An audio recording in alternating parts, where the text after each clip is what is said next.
दोनों मैया जो हैं आपस में विचार करवे लग रही, पता नहीं कौन से बाबा को बुलाई लियो है। यहाँ ये पक्का ज्योतिषी है कि खड़िया पलटन बाबा है या कि परीक्षा तो ले लें मैं। तो यहाँ दोनों मैया ने थोड़ी हेरा फेरी करी है। रोहिणी मैया ने यशोदा नंदन को गोदी में ले लियो है और यशोदा नंदन ने रोहिणी नंदन को गोदी में ले लियो है। जैसे ही मैया भीतर लेकर के दोनों अपने लाला को चली हैं, गर्गाचार्य जी सारी व्यवस्था करके पूजा पाठ की नामकरण संस्कार करवे की। जैसे ही उन्होंने अपने सम्मुख देखा है तैसे ही उनके नेत्र कन्हैया से मिल गए। कल की संपूर्ण लीला आंखों के सामने घूम गई। वही चतुर्भुज रूप में साक्षात श्री हरि का दर्शन होने लगा। आंखें फटी रह गई, मुंह खुला रह गया, ना हिले ना डुले। अब दोनों मैया वहां पास में आके खड़ी रह गई। तो रोहिणी मैया कह रही है, बहन देखियो ये तो ना हिल रो है, ना डुल रो है, ना पलक डाल रो है। यशोदा मैया कह रही कहीं ऐसा तो ना है ये सिधार गयो होवे।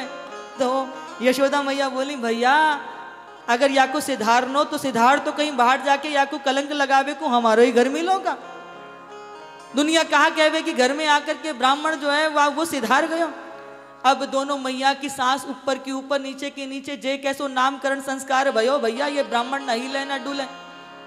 मैया हिला करके डुला करके झजोर रही है कि कछु तो या में क्रिया होवे, लेकिन एक टक समाधि लगी पड़ी है। कन्हैया बोले कहीं ऐसा ना होवे, बाबा तो सिधारे ना, हमारी मैया पहले सिधार जावे घबराहट के मारे। कन्हैया ने घुमा करके एड़ी मारी है गर्गाचार्य जी के।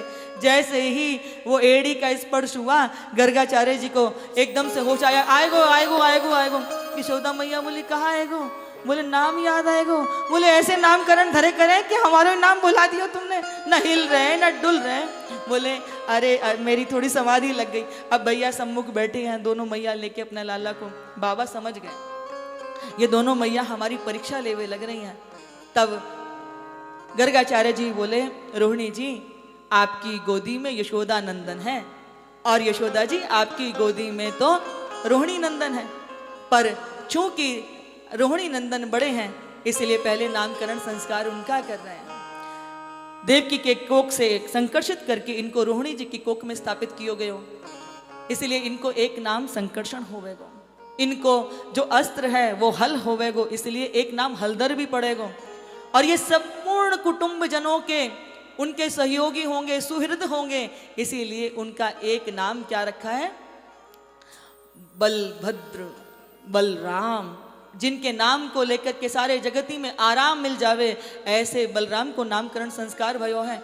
और कन्हैया के नाम दर्शन करके हाँ संपूर्ण जगत के जो चित्त को आकर्षित कर लें, कर्षयति इति कृष्ण, जो संपूर्ण जगत को अपनों बना ले में, ऐसे कृष्ण ये तो युगों युगों में आते हैं, प्रकट होते हैं, अवतार लेते हैं। कभी रक्त वर्ण में, कभी श्वेत वर्ण में, कभी पीत वर्ण में। इस बार ये श्याम वर्ण करके आए हैं, इसीलिए इनका नाम कृष्ण होगा।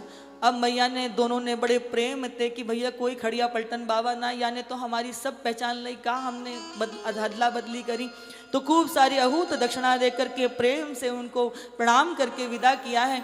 मैया बोली देखियो कहा नाम रख के गयो या कृष्ण कहवे में तो हमारी जिब्वा भी फिसले, ढंग से कृष्ण नाम लेनो भी ना आवे।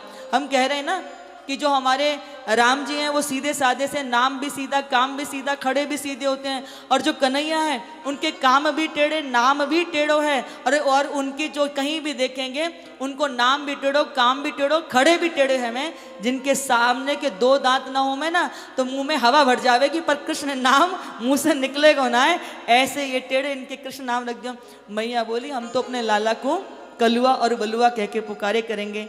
यहाँ दोनों लालाओं का नामकरण संस्कार हुआ है।